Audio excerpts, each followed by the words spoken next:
Constitution of India. We have well explained and understood the salient features of Constitution of India.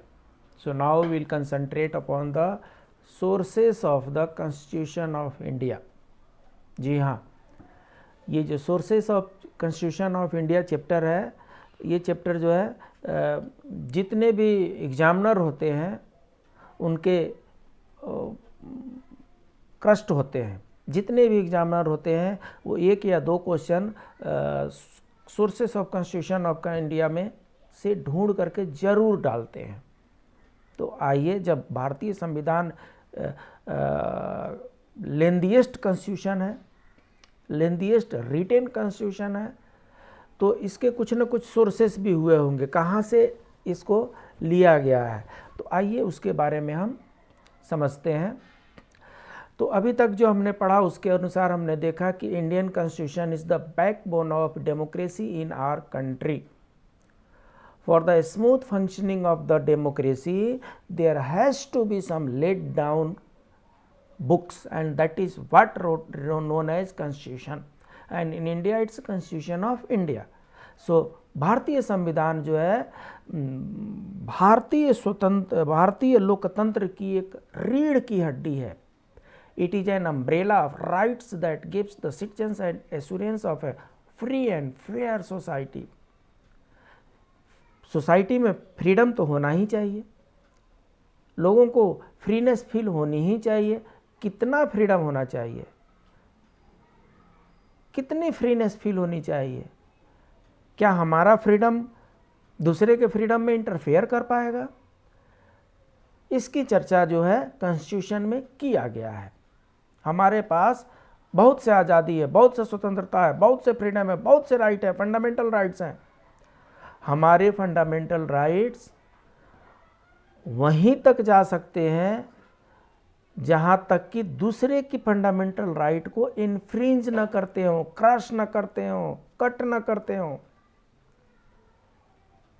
Hindi में ऐसा कहा जाता है कि मेरी उंगली वहां तक जा सकती है जहां तक किसी का बॉडी ना हो। जहां पर किसी का बॉडी टच होने लगे, हमारा फ्रीडम वहां से समाप्त हो गया, हमने इन्फ्रिंज कर दिया, क्योंकि उस आदमी का भी फ्रीडम कुछ है।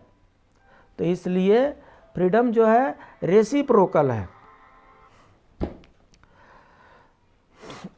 तो जब हम कॉन्स्टिट्यूशन फ्रेम किया गया तो कॉन्स्टिट्यूएंट असेंबली बनी थी, और कॉन्स्टिट्यूएंट असेंबली ने कॉन्स्टिट्यूशन का ड्राफ्ट किया, and that draft was adopted on 26th November 1949 and it came into effect on 26th January 1950. So जब क्वेश्चन ये पूछा जाता है कि कॉन्स्टिट्यूशन ऑफ इंडिया एडॉप्ट कब हुआ था, 26 जनवरी 1949, केम इनटू फोर्स ऑन 26 जनवरी 1950।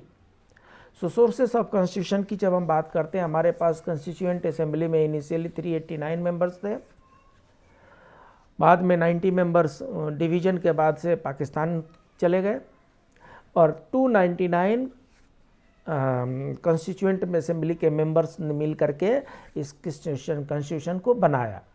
तो जो अलग अलग कमेटी थी, उस अलग अलग कमेटी को अलग अलग क्षेत्र दिया गया था, और उस क्षेत्र में उन्होंने स्टडी किया, उन्होंने देखा कि कहाँ से क्या लिया जाए कि वो इंडियन सिचुएशन में बेहतर फिट करे।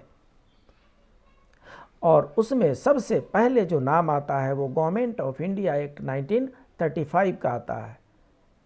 हालांकि government of India Act 1935 effective नहीं हो पाया था 1935 में, लेकिन गवर्नमेंट ऑफ इंडिया 1935 जो ब्रिटिश लोगों के द्वारा बनाया गया था, ब्रिटिश पार्लियामेंट के द्वारा पास किया गया था, उसमें उससे पहले के जितने भी रेगुलेशन थे 1973 के हो, पिट्स इंडिया 1773 के हो regulating act, Pitt's India act 1794 के हों, उसके बाद से 1909 का हो, 1919 का हो, 1935 जो था उन सबको रिफाइन करके बनाया गया था। तो it was the best available document for referring the requirement of the sources of constitution of India. इसके बाद से कुछ ब्रिटिश कॉन्स्टिट्यूशन से भी लिया गया, यूएस कॉन्स्टिट्यूशन से भी लिया गया, फ्रेंच कॉन्स्टिट्यूशन से भी लिया गया, आयरलैंड के कॉन्स्टिट्यूशन से भी लिया गया, ऑस्ट्रेलिया के कॉन्स्टिट्यूशन से लिया गया, कनाडा के कॉन्स्टिट्यूशन से लिया गया। कहने का मतलब ये है कि इंडिया का कॉन्स्टिट्यूशन फर्स्ट रिटन कॉन्स्टिट्यूशन नहीं है, ये लार्जेस्ट रिटन कॉन्स्टिट्यूशन है।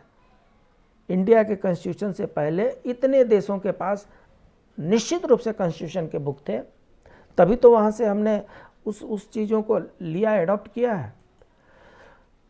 लेकिन अगर ये कहा जाए कि 1 2 3 4 5 6 7 ही सोर्सेस हैं, 7 ही कंट्री से हमने, 7 ही सोर्सेस ऐसे हैं जहाँ से हमने कॉन्स्टिट्यूशन ऑफ इंडिया को बनाया हो, तो वो थोड़ा सा गलत लगेगा, क्योंकि कॉन्स्टिट्यूशन ऑफ इंडिया तो एक महाग्रंथ है, और महाग्रंथ को बनाने के लिए बहुत से सोर्सेस का हेल्प लिया गया।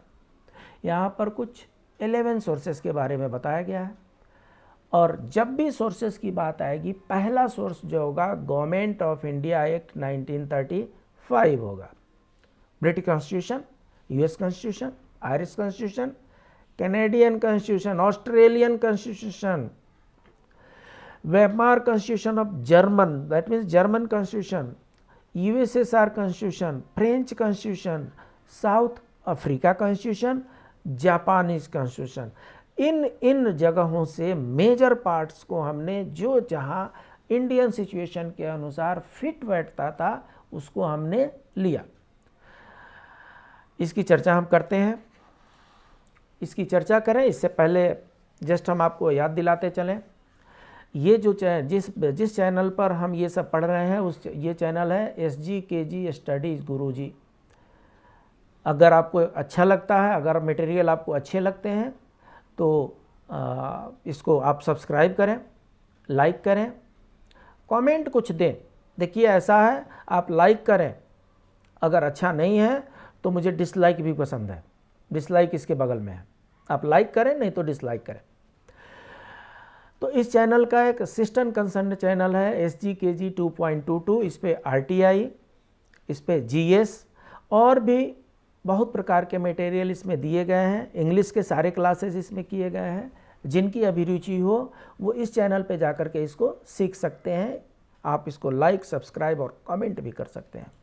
तो चलिए पढ़ते हैं sources of constitution of India.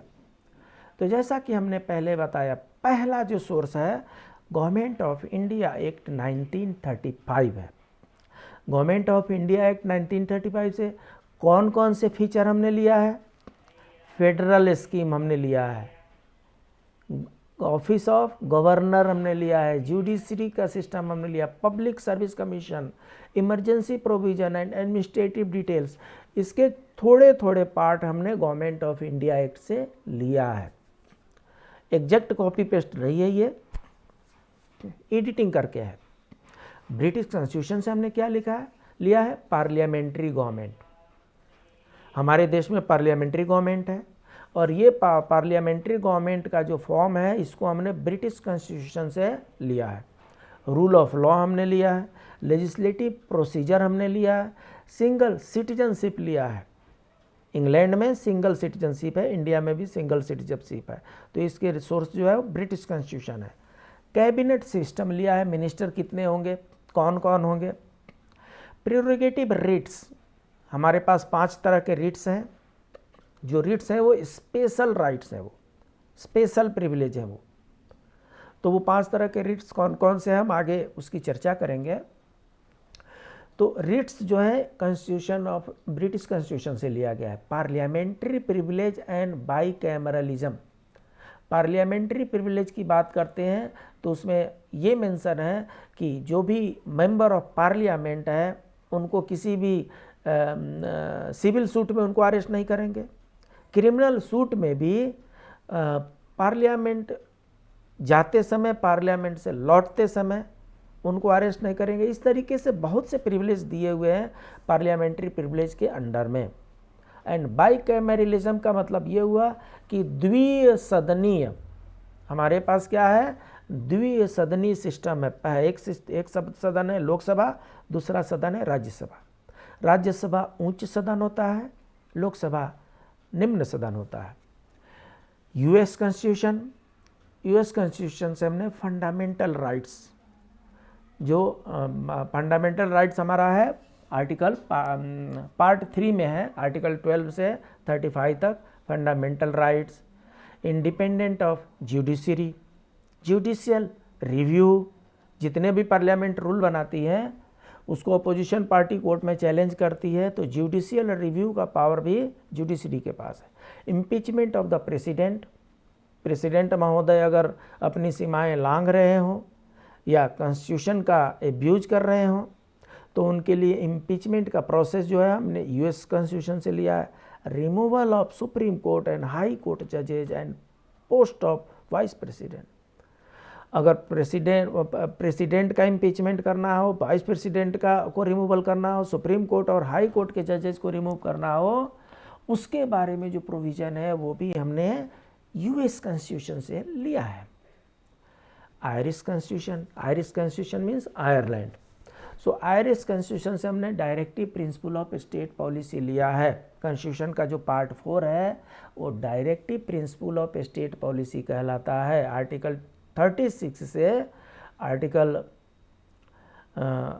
51 तक, आर्टिकल 36 से आर्टिकल 51 तक जो पार्ट 4 है, पार्ट 4 में directive principle of state policy दिया हुआ है।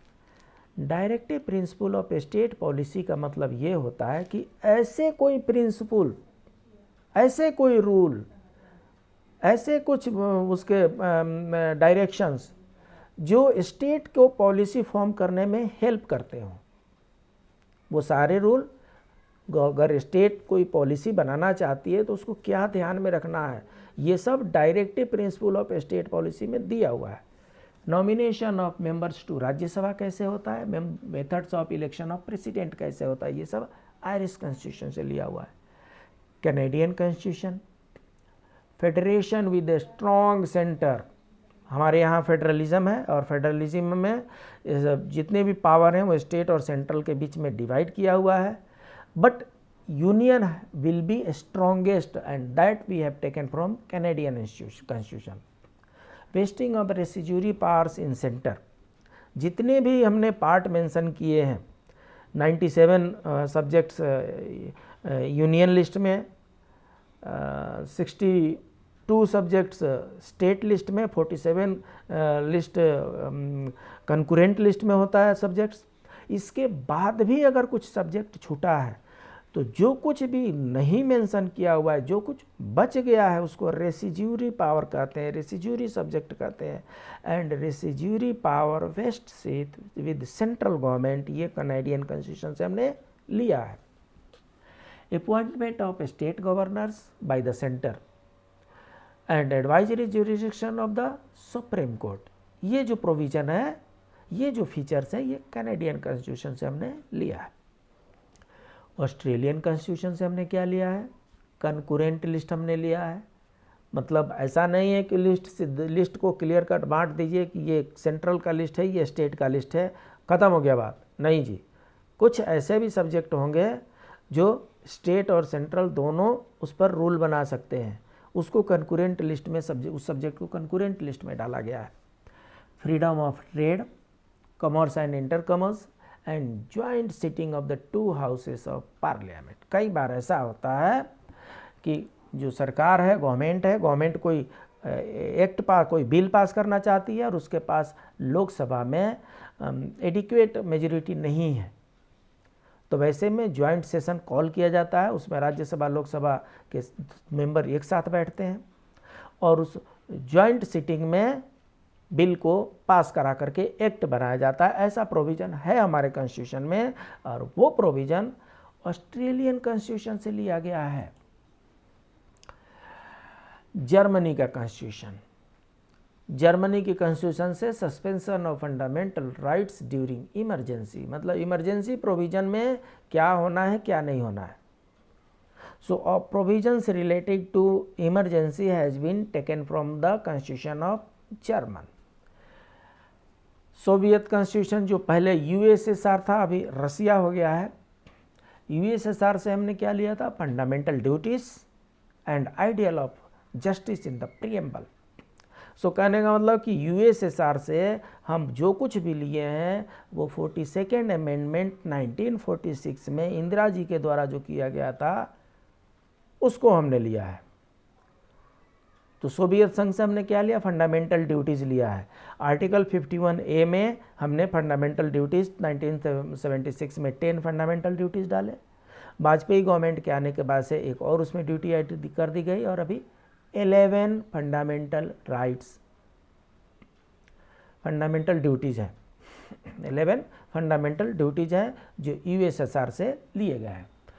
और जो हमने प्रीएम्बल में अमेंडमेंट किया है जिसमें social, economic and political in the preamble, जिसमें सोशल हमने ऐड किया है, ये सब जो प्रीएम्बल में जो टर्मिनोलॉजी यूज्ड है सोशल, इकोनॉमिक एंड पॉलिटिकल, ये भी यूएसएसआर से ही लिया गया है।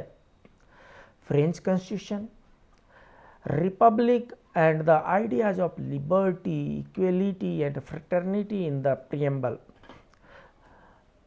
हिस्ट्री के जो स्टूडेंट होंगे उनको पता होगा फ्रांस में रिवॉल्यूशन बहुत लंबे समय तक चला था और बहुत लंबे समय तक रिवॉल्यूशन चलने के बाद से वहाँ पर ideals of liberty, equality and fraternity generate हुआ था।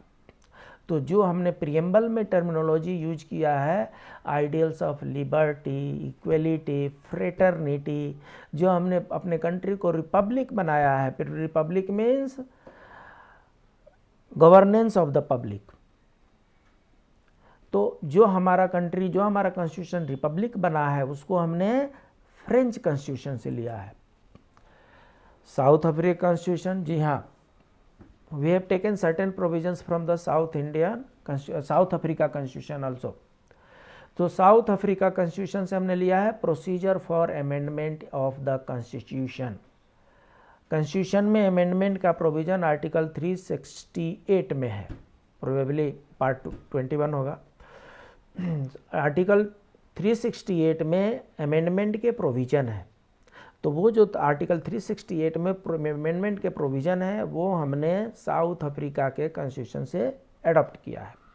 Election of members of Rajya Sabha, Rajya Sabha के जो मेंबर हैं उनका इलेक्शन कैसे होगा, ये प्रोविज़न भी हमने साउथ अफ्रीकन कॉन्स्टिट्यूशन से लिया है।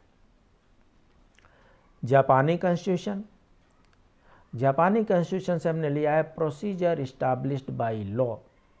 Only those procedures will be followed which are established by law.